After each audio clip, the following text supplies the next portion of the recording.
यदि आपकी गणित में थोड़ी सी भी रुचि है और आपको लगता है कि गणित मेरे लिए थोड़ी सी कठिन है, गणित मेरे से पढ़ी नहीं जा रही है, गणित मेरे समझ में कम आ रही है, तो यकीन मानिए दोस्तों, ये वीडियो सिर्फ आपके लिए है।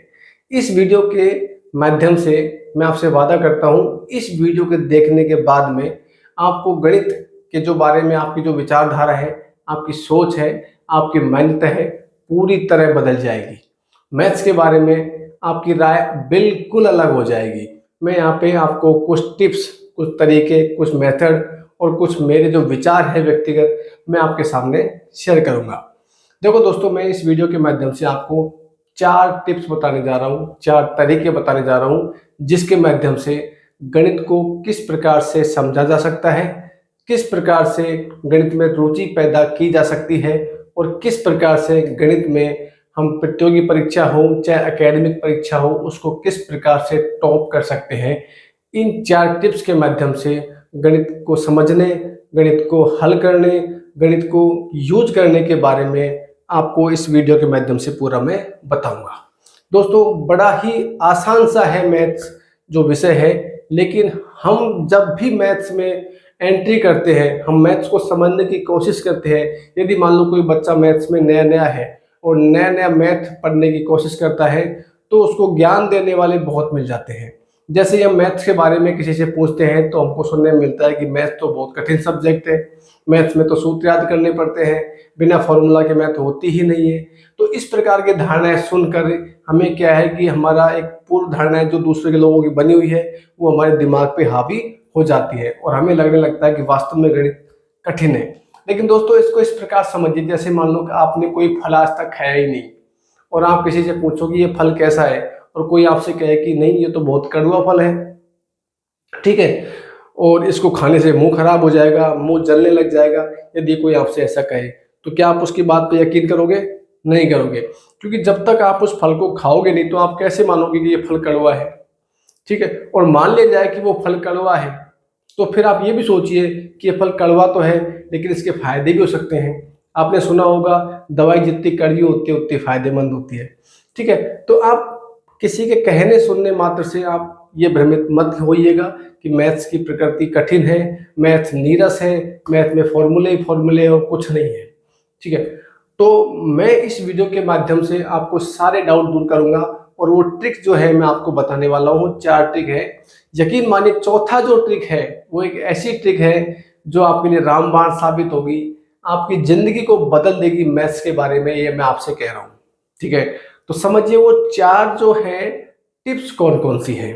देखो, सबसे पहले जो इम्पोर्टेंट टिप है वो मैं आपको बता रहा हूं कि आप यूज मैथ इन डेली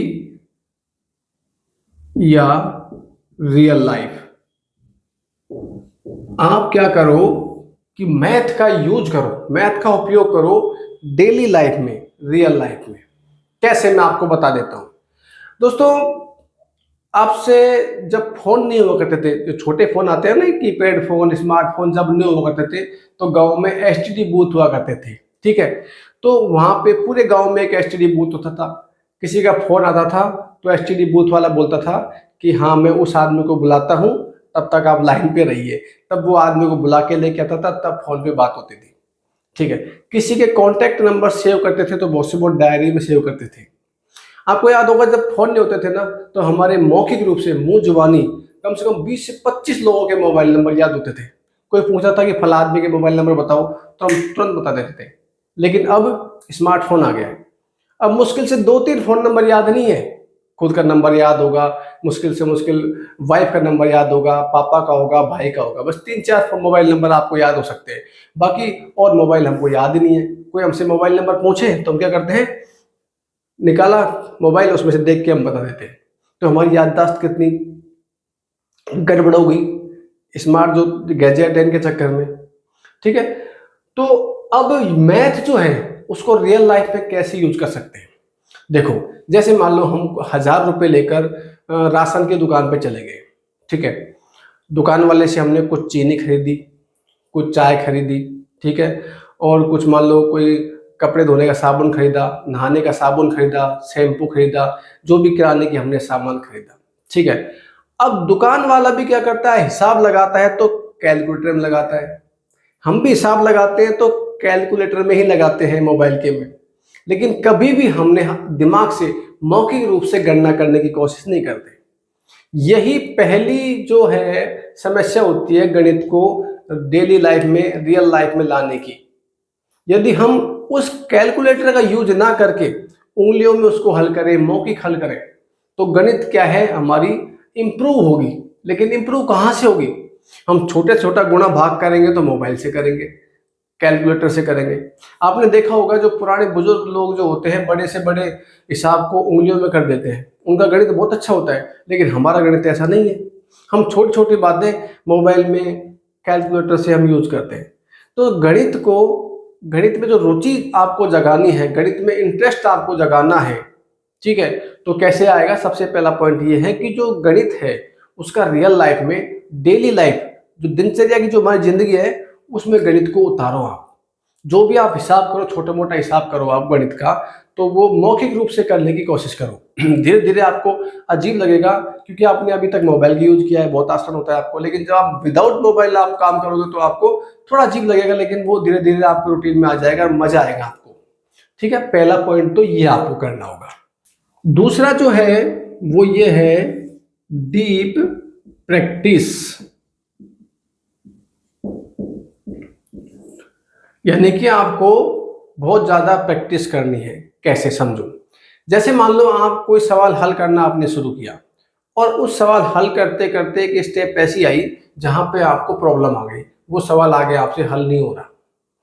तो हम क्या करते हैं, जब सवाल हल नहीं हो रहा तो हम उठा के उसको पटक देते हैं, दिमाग काम नहीं करता, हमको लगता है गणित बहुत कठिन है। ऐसा नहीं। डीप प्रैक्टिस का मतलब ये है कि जब आपसे कोई सवाल नहीं हो रहा है तो आप क्या करो, एक्सरसाइज के अंतर्गत या उस पाठ्य पुस्तक के अंतर्गत एग्जाम्पल्स दे रखे हैं, उनको आप देखो, उनको हल करो, उनको विजुअलाइज करो, देखो बार बार, ठीक है। उसमें कुछ सूत्र भी होंगे, बार बार देखने से सूत्र भी याद हो जाते हैं। देखो दोस्तों, याद रखना, सूत्र रटे कभी नहीं जाते। रटोगे तो आज रटोगे तो कल भूल जाओगे। विजुअलाइज करो, आप उनको बार बार देखो, समझो उनको, उस आराम से आपको समझ में आ जाएंगे। देखो जैसे मान लो आप कहीं भी ऑफिस में काम करते हो और शाम को आप घर जाते हो, तो मान लो आपको आपके घर का रास्ता याद करना पड़ता है क्या? नहीं याद करना पड़ता, क्योंकि आप रोज वहीं से होके जाते हो, तो आपको वो रास्ता जो है आपके दिमाग में विजुअलाइज हो जाता है, मतलब आप उसको देख देख के वो अपने आप याद हो जाता है।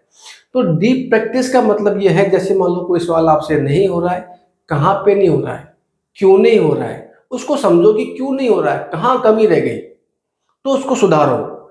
जैसे ही आप उसको सुधारोगे नेक्स्ट टाइम वो गलती नहीं होगी।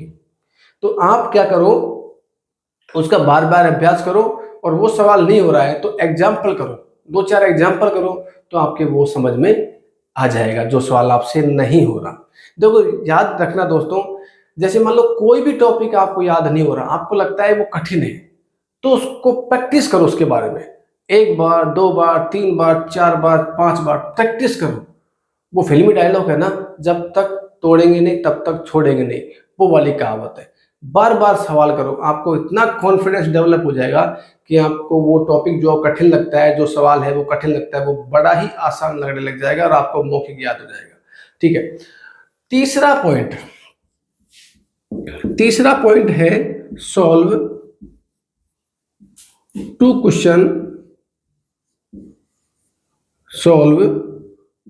Questions of same type.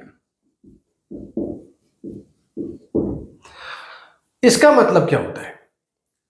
एक क्वेश्चन आप हल कर रहे हो, उसी प्रकार का आप दूसरा क्वेश्चन हल करो। तो एक क्वेश्चन आपने हल किया, उसी प्रकार का दूसरा क्वेश्चन आपने हल किया, तो आपका डबल अभ्यास हो जाएगा। ऐसा मत करो कि जैसे मान लो एक एक्सरसाइज में या फिर एक टॉपिक में मान लो 4 टाइप के सवाल है ना, 4 टाइप के, मान लो 100 सवाल है, 4 टाइप के 25 ऐसे मिला के 100 हो गए। आप क्या करोगे, जैसे मान लो एक टाइप का एक सवाल कर लिया, और आप ऐसे मान के चलते हो कि साहब हमने तो सारे टाइप के सवाल कर लिए, अब हम सभी सवालों को कर सकते हैं। नहीं, ऐसा नहीं है, क्योंकि आपने एक टाइप का एक ही सवाल किया, दूसरा नहीं किया, तो आपको लगेगा कि हमने एक टाइप के सवाल कर सबको कर देंगे, ऐसा नहीं। आप दूसरा करोगे तो आप पक्का आप वहां पे कहीं ना कहीं कोई चूक कर दोगे, आप गलती कर दोगे। तो कॉन्फिडेंस कब डेवलप होगा? जब आप एक ही टाइप के कम से कम 2 सवाल करें। मैं 2 लिखा है यहाँ पे, आप 3 करो 4 करो, लेकिन कम से कम 2 सवाल तो आप करो ही। उससे कॉन्फिडेंस आएगा, आपकी इंटरेस्ट पैदा होगी, रुचि पैदा होगी, आपकी विल पावर बढ़ेगी, सवालों को हल करने की इच्छा शक्ति बढ़ेगी आपकी। क्योंकि गणित जो है, जब तक विल पावर नहीं बढ़ेगी, आपकी इच्छा शक्ति नहीं बढ़ेगी, आपकी रुचि नहीं बढ़ेगी, तब तक आप गणित को इम्प्रूव नहीं कर सकते, गणित को आप पढ़ नहीं सकते। कि रुचि आएगी तभी तो पढ़ेंगे, जबरदस्ती तो पढ़ा नहीं जाएगा। तो वो रुचि कब आएगी? जब आप अधिक से अधिक सवाल हल करोगे तो आप अपने आप ही आपको रुचि आने लग जाएगी। तो 3 टॉपिक मैंने 3 टॉप टिप्स आपको बताई। पहली, यूज मैथ्स इन डेली या रियल लाइफ। एक तो वो करना है, डीप प्रैक्टिस करनी है। कैसे करनी है वो मैंने आपको बताया। तीसरा, solve 2 questions of same type के 2 सवाल आप हल करो। और चौथा पॉइंट है, गजब का पॉइंट है, देखो क्या है ये। रीड वन क्वेश्चन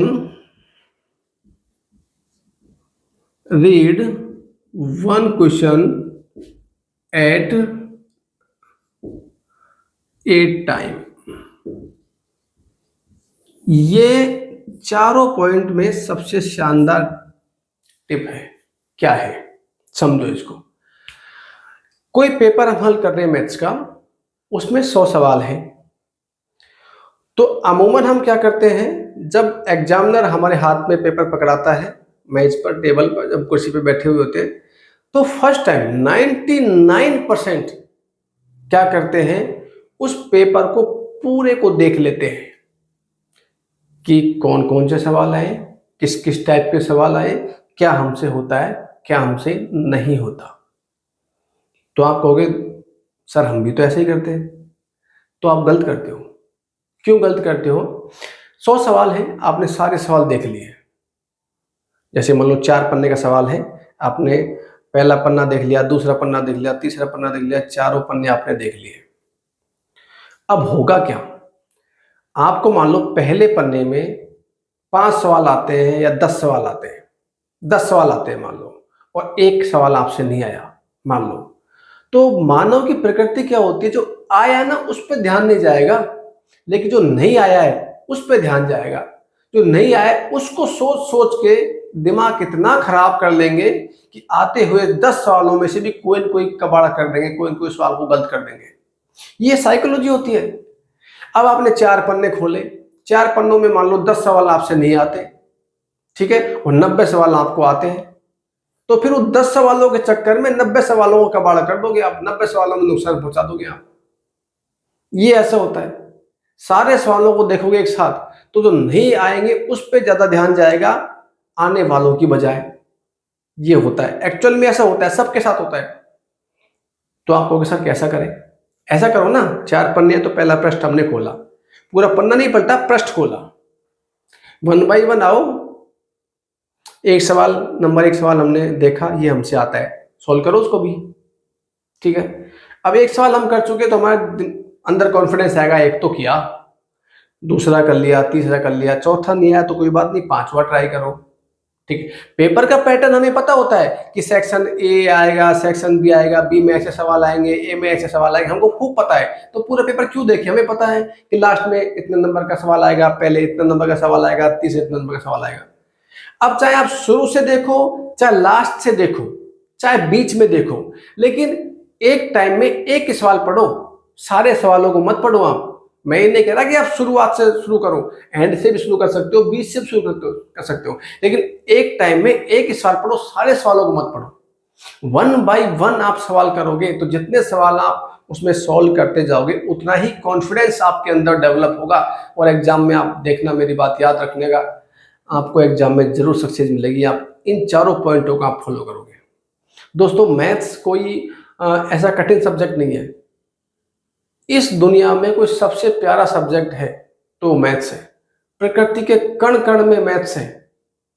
एक गुरुजी हैं, बहुत बड़े गुरुजी, वो कहते हैं कि भगवान की यदि कोई भाषा रही होगी या भगवान को सबसे अच्छा विषय यदि प्यारा हुआ होगा तो मैथ्स होगा। क्योंकि भगवान ने इस प्रकृति की जो रचना की है वो मैथ्स के द्वारा ही की है। आप देखो हर चीज में मैथ्स है। इंद्रधनुष में 7 रंग होते हैं, 8 होता ही नहीं, 7 के 7 है, मैथ्स है। दांत है 32 है तो 32 होते हैं, मैथ्स है। एडल्ट में, छोटे में बड़े में ज्यादा होता है, मैथ्स है। हर चीज में दिन में 24 घंटे होते हैं, मैथ्स है। मतलब सब चीज में मैथ्स देख लो। सब चीज में, जैसे कोई फूल है उसमें ऊपर ऊपर मान लो 10 कलियां हैं, नीचे 9 कलियां हैं, 8 कलियां हैं, तो मैथ्स है। ठीक है, यहाँ तक कि बच्चा जो शिशु जो पैदा होता है वो भी गोल्डन रेशो में पैदा होता है, मैथ्स है। ताजमहल है गोल्डन रेशो में बनाया गया है, तो वो भी मैथ्स है। कोई आदमी कितना सुंदर दिखता है, गोल्डन रेशो अप्लाई होता है, मेरे वीडियो में बताया है, ये मैथ्स है। हर सुंदर चीज गोल्डन रेशो में बनती है, मैथ्स है। सब चीज में मैथ्स विद्यमान है। प्रकृति की जो उत्पत्ति हुई थी उसमें मैथ्स है। ब्लैक होल मैथ्स है। तो मैथ्स एक ऐसी सब्जेक्ट है, उसके बिना हमारी सारी जिंदगी अधूरी है। और जितने भी हम सब्जेक्ट पढ़ते हैं, चाहे वो पॉलिटिकल साइंस हो, चाहे ज्योग्राफी हो, चाहे कोई सा भी सब्जेक्ट हो, नागरिक शास्त्र हो, हिस्ट्री हो, कोई भी हो, सारी की सारी चीज़ें मैथ्स के बिना अधूरी है। तो मैथ्स को स्टडी किए बिना हम एक विकसित राष्ट्र और उच्च शिक्षा की हम कल्पना भी नहीं कर सकते। हमारे जैविक स्तर का जो उच्च स्तर है उसको हम कभी भी कल्पना नहीं कर सकते विदाउट मैथ्स के। तो मैंने आपको 4 टॉपिक बताए दोस्तों। इन 4 टिप्स जो बताए, इनको आप यदि अमल में लाओगे अपनी ज़िंदगी में, तो मैथ्स आपकी मतलब इम्प्रूव होगी। आप बहुत अच्छा स्कोर करोगे मैथ्स में। तो दोस्तों ऐसा ही इंफॉर्मेटिव वीडियो मैं आपके लिए लाता रहता हूँ। मिलते हैं किसी नेक्स्ट वीडियो पार्ट में। यदि आपको ये वीडियो पसंद आया हो तो प्लीज़ वीडियो को लाइक कीजिएगा, दोस्तों के साथ में शेयर कीजिएगा। और नए यदि आप चैनल पे आए हो तो प्लीज़ चैनल को सब्सक्राइब कीजिएगा और बेल आइकन को जरूर दबाइएगा, ताकि नोटिफिकेशन आपके पास जल्दी से जल्दी पहुँचे। मिलते हैं किसी नेक्स्ट वीडियो पार्ट में, तब तक के लिए जय हिंद, जय भारत, नमस्कार।